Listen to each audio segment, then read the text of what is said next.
Chers amis, c'est un plaisir de vous accueillir à nouveau sur le plateau de Vitamine B. Aujourd'hui, nous avons le pasteur et thérapeute Denis Morissette. Merci beaucoup d'être à nouveau avec nous.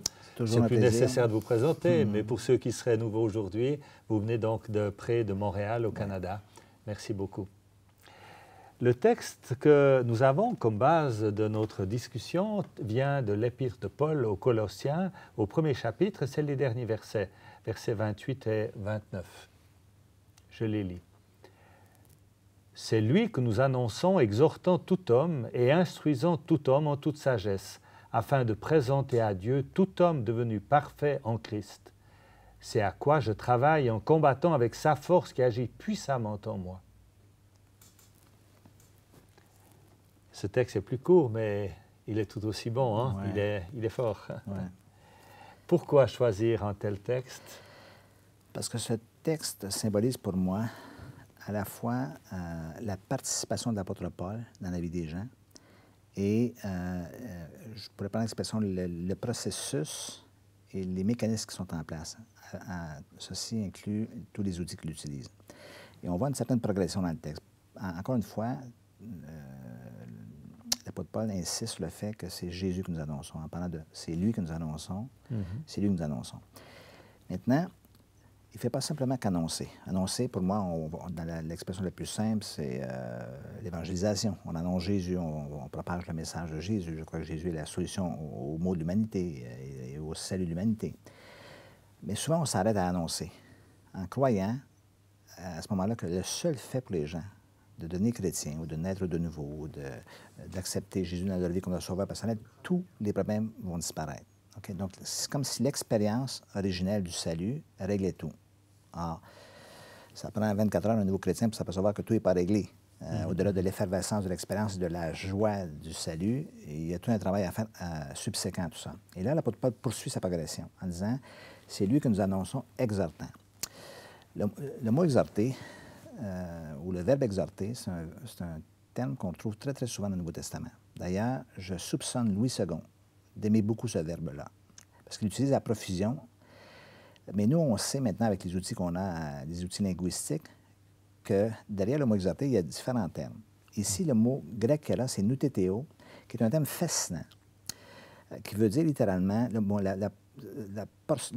nous, le noutétéo, fait allusion à nous en grec, qui veut dire pensée, concept, façon de concevoir.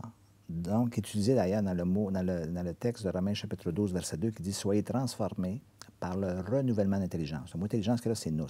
Donc, c'est plus que c'est pas le quotient intellectuel, c'est toute la pensée, la perception, la façon de concevoir les choses. Et l'autre portion du thème, noutétéo, fait allusion à antithermie, qui veut dire littéralement rentrer dans l'esprit. Alors, littéralement, l'expression qu'on donne à nos enfants, excusez-moi, j'ai le goût d'éternuer, on dit à nos enfants, est-ce que tu peux te rentrer ça dans la tête ou dans la pensée? Alors, littéralement, c'est ce thème-là. Alors, l'apôtre Paul va travailler énormément, littéralement, à convertir la pensée de la personne, c'est-à-dire à les amener à changer leur façon de concevoir. Alors, si on se pose la question, et c'est une très bonne question à mon avis, où prend place le changement chez l'être humain? Dans le cœur? Dans les pensées. Dans les pensées. Alors, quelqu'un ne peut pas être plus transformé qu'il est changé dans la pensée. D'ailleurs, ça m'amène toujours à la réflexion suivante. Tous les pasteurs, on assiste à ça, de gens qui fréquentent l'Église depuis 20 ans, 3 fois semaine, ils réussissent à ne pas changer. Pourquoi? Bonne question, hein? Pauvre dame, il est avec son mari, le gars, il est là, il est fidèle, mais il ne change pas. Puis ça, il s'assoit à sa place. Année après année, les choses ne changent pas, n'évoluent pas. Pourquoi? Parce qu'en fait, ça ne change pas ici. Okay? Donc, littéralement, quand le message, puis le pasteur qui s'époumonne semaine après semaine à prêcher, à construire des messages avec toutes sortes de... Pourquoi? Parce que la fermeture, elle se fait ici. Le jour où l'ouverture se fait, je commence à changer parce que ma pensée, mes conceptions, que ce soit ma conception de Dieu, de la vie, des autres, tout ça commence à changer. Donc, ici, l'apôtre Paul dit « exhortant tout homme ». Encore une fois, on s'éloigne de l'élément un peu discriminatoire. Ce n'est pas certains qui ont accès à une information privilégiée, mais tous peuvent avoir accès à ce message-là. Il y a l'expression en anglais qui dit « knowledge is power ». Ça veut dire que la connaissance, c'est une puissance en tant que telle. Parce qu'en fait, les gens qui ne savent pas ne peuvent jamais tirer leur épingle du jeu. Voilà. Or, l'Église du Nouveau Testament, ce n'était pas une Église où les gens étaient limités dans la croissance de leur connaissance. C'était au contraire une Église que je qualifierais de fondamentalement très éducationnelle. Pas juste dans la foi, mais dans d'autres aspects, mais surtout, bien sûr, dans la foi, dans les choses spirituelles. Alors, plus les gens étaient alimentés, plus les gens peuvent utiliser ce matériel-là pour grandir et progresser. On connaît, on croit à partir de la connaissance qu'on a. Voilà. Donc, l'apôtre Paul, il poursuit le processus. On annonce Jésus, bien sûr, mais on exhorte tout homme, chaque personne, et on instruit. Alors, on revient encore à la dimension éducationnelle. Le mot instruit que là fait allusion à tout le travail éducatif, le travail d'enseignement qui se fait. Il faut voyager dans beaucoup de pays pour découvrir que certains pays les croyants sont insuffisamment enseignés. Okay? Ils ont vécu l'expérience originelle de la foi en Jésus, ils sont fidèles, ils aiment Jésus, mais ils ne peuvent pas aller plus loin dans leur expérience parce qu'ils ne savent pas. C'est très intéressant de voyager, de voir dans certains pays où les églises ont mis un accent justement sur l'enseignement et d'autres uniquement sur l'évangélisation, etc.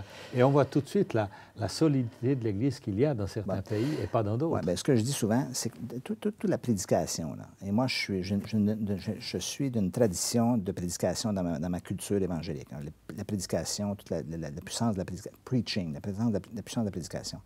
Mais la prédication, plus que tout, fait appel à l'émotion, fait appel au cœur, au motive. Moi, je dis souvent qu'un très bon évangéliste qui prêche est capable de se faire reconvertir les croyants à chaque réunion. OK? Mais ils sont déjà convertis. Parce que les gens ont sûrement quelque part dans le coin de leur cœur, il y a un petit doute et bon, on repart. Mais l'enseignement ne fait pas appel à l'émotion, elle fait appel à la raison. Donc, ça structure ma vie. Mais le problème, pourquoi on a résisté souvent à l'enseignement? Parce qu'on voyait l'enseignement comme étant quelque chose, un docteur qui vient, un enseignant, un professeur, et c'est long, il est le seul à comprendre ce qu'il dit. Mais un véritable enseignant, c'est pas ça. D'ailleurs, j'aimerais vous dire que Jésus est un enseignant. Oui. On voit Jésus comme sauveur, rédempteur, plein d'aspects. Mais les gens étaient bouleversés. Les gens étaient bouleversés.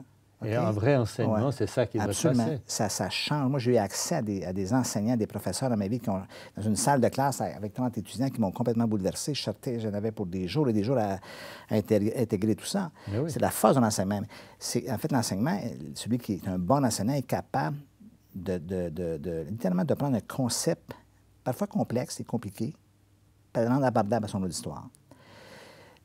Si on regarde encore une fois le Nouveau Testament, c'est une des choses que Jésus a fait le plus. On est interpellé par les miracles de Jésus. Mais ce qu'il a fait, c'est qu'il a enseigné les gens. Il a enseigné ses apôtres et tout ça. Donc, c'est la force de l'enseignement qui assure une croissance, puis vous en faisiez allusion, toute la question d'affermissement puis de stabilité dans la vie. Donc, au lieu d'être toujours sur une émotion, vivre ici, mais j'ai rien contre les émotions, ça fait partie de notre nature. Mais on n'a pas juste des émotions dans la vie, on a la raison aussi. Il n'y a pas juste la raison, il y a les émotions. Il n'y a pas juste les émotions, il y a aussi la raison. Et ça, ici, ça fait appel véritablement à toute cette dimension de gens qui replacent leurs idées, mettent leurs idées en place. Je dis souvent la blague. Ce qu'on fait dans l'enseignement, c'est qu'on met les carrés dans les carrés, les triangles dans les triangles, les petits ronds dans les petits ronds. Ah, c'est comme ça que ça marche. Et voilà, ça, c'est la force de l'enseignement. Donc, l'apôtre Paul, si je suis la progression du texte, l'apôtre Paul dit « instituant tout homme en toute sagesse ». Et là, c'est la responsabilité que nous avons comme leaders. Parce que nous reproduisons ce que nous sommes. Donc, si moi-même, je n'ai pas travaillé... D'ailleurs, l'apôtre Paul disait qu'on va avoir à rendre compte de notre enseignement. Donc, l'important ici, c'est la sagesse. Encore une fois, le thème sagesse, on pourrait passer de longues minutes sur le thème sagesse. Qu'est-ce qu'il veut dire par sagesse? Sagesse, c'est la bonne vieille sagesse. C'est-à-dire, il y a tout un parallèle qui se fait... en particulier dans le livre des Proverbes, entre l'homme sage et l'homme insensé. Moi, je crois que la sagesse est une qualité fondamentale dans la vie. Les gens sages réussissent mieux leur vie que les insensés. C'est une évidence. Hein? Ouais. Le problème, c'est que les gens ne recherchent pas la sagesse. Pourtant, dans l'Épître de Jacques, ça dit que Dieu la donne à tous, simplement et sans reproche. Elle est accessible. Dieu veut la donner. Rappelons-nous ce que Salomon a demandé à Dieu. Ouais. La sagesse. Il l'a reçu. Il l'a reçu avec tout des extras. Ben oui. Okay? Et l'idée, c'est que les gens recherchent de Dieu, que Dieu fasse les choses à leur place. Je vais vous donner un exemple classique. Seigneur, je te confie mes enfants. Oui, mais dans la Bible, c'est pas ça qu'elle dit. Elle dit instruis tes enfants dans la voie qu'ils doivent suivre. Donc, c'est littéralement Dieu qui me confie des enfants. Et là, comme parent, j'ai besoin de la sagesse. D'y travailler. Okay? Voilà. Donc, la sagesse, elle est fondamentale. On ne pourra pas rendre les gens plus sages que nous. D'ailleurs, puisque ça, la sagesse génère la sagesse et la folie génère la folie. Et les insensés attirent les insensés. Donc, le seul moyen de faire, à la limite, un peu fuir les insensés, c'est de prêcher la sagesse. Voilà. Alors, l'apôtre Paul dit qu'il faut le faire en toute sagesse, avec toute cette connaissance, cette sagesse-là. Pourquoi? Parce que le produit final ou le but final, c'est de présenter à Dieu tout homme devenu parfait en Christ. Donc, je participe à ce processus-là. Souvent, on n'a pas discuté à croire que Dieu fait cette œuvre dans notre vie. Le Saint-Esprit, il est là, il vient à l'intérieur de nous pour nous amener vers cet état de transformation-là. Mais on a littéralement mis de côté la participation du ministère dans ce cas-ci, c'est l'apôtre Paul, qui participe au processus. Donc, vous et moi, on a un effet mutuel. On se transforme. Comme on peut se déformer aussi. Hein? Ouais. Donc, il y a toute cette influence dans la relation qui fait qu'on peut amener les gens à évoluer au contact que nous avons les uns avec les autres. Et c'est ça le sens du Nouveau Testament. D'ailleurs, on revient encore une fois à l'Église. On en a parlé précédemment. L'Église, c'est des gens qui sont en relation les uns avec les autres et qui vont s'édifier eux-mêmes. Donc, se construire l'un l'autre. Donc, toute cette perspective ici de l'apôtre Paul qui travaille à cela fait allusion à sa participation au processus. Donc, l'apôtre Paul avait conscience de ce que Dieu lui demandait et de comment il devait, on le voit dans chaque lettre de l'apôtre Paul, où il littéralement se donne à la vie de cette jeune Église naissante et les enseigne, les encourage, les exhorte, les supporte. Parfois, il va faire tuer des correctifs aussi parce qu'il y a des dérives un petit peu à gauche et à droite. C'est le travail de l'apôtre Paul. Moi, je viens d'une époque, dans ma culture évangélique, où on mettait tout entre les mains de Dieu encore une fois, puis nous, on se dégageait. Seigneur, fais ceci. Seigneur, fais cela. L'apôtre Paul dit, c'est ce à quoi je travaille. Par lui-même? Non, non, non, non. Je travaille par sa force qui agit en moi. Voilà. Donc, là, on a la coopération. Et là, l'idée est la suivante. Au lieu d'opposer des concepts, c'est-à-dire Dieu ou moi, je me souviens, dans les premières années de mon ministère, on m'accusait de faire le travail du Saint-Esprit. En quoi je fais le travail du Saint-Esprit? Parce que j'aide les gens?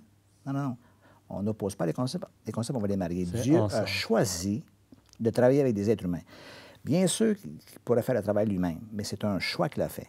Voilà. Il est un homme envoyé de Dieu, son nom était Jean-Baptiste. Donc Dieu a envoyé Jean-Baptiste pour faire quelque chose. Jésus est venu sur terre dans une condition humaine pour faire quelque chose. Et tous les ministères, et l'apôtre Paul, et tous les apôtres, les disciples, tous ceux qui suivront, ont fait un travail dans la vie des gens. C'est ça à quoi ils travaillent. Par le Saint-Esprit. Donc, en mariant le travail du Saint-Esprit dans ma vie, je reconnais ma responsabilité et l'effet que ce que je suis et ce que je fais peut avoir dans la vie des autres personnes. Et maintenant, comment faire pour laisser cette force et qu'elle agisse avec puissance en soi? Bien, enfin, encore une fois, je reviens à la notion d'expérience. En vivant cette vie chrétienne comme une expérience quotidienne. Moi, je connais le ministère depuis plusieurs années, de ma propre expérience, puis je sais que parfois, les pasteurs, les enseignants, avec toutes les difficultés qu'amènent les ministères et la charge des responsabilités, négligent souvent leur propre expérience personnelle. Donc, ils deviennent littéralement simplement comme des outils de transmission, une courroie de transmission, mais eux ne changent pas nécessairement et n'expérimentent pas ça. Comment je fais pour le savoir? Je les écoute parler. Souvent, quand ils vont parler de leur expérience spirituelle, ils vont en parler dans le passé. OK? Il y a 20 ans ou 30 ans. Il y a 20 ans ou 30 ans. Donc, mais pas beaucoup dans le temps présent. Alors, l'expérience chrétienne, c'est une expérience qui continue. Et l'expérience de la vie avec Dieu, c'est une expérience continue. La vie de l'esprit, c'est une expérience continue. Donc, je dois constamment avoir besoin de lui. Et tout ça met en perspective ma relation quotidienne avec lui. Alors, voilà, expérience quotidienne, ma relation quotidienne. Avec Dieu. Alors, c'est ce qu'il nous est proposé par cette émission. Et, chers amis, je vous encourage à le vivre, à le pratiquer, à le rechercher. Alors, relisez ce texte de Colossiens 1:28, méditez-le et avancez pour pouvoir ainsi transmettre ce que Dieu veut transmettre et qu'il y ait une transformation dans ceux qui vous entourent. Bonne continuation et à une prochaine. Au revoir.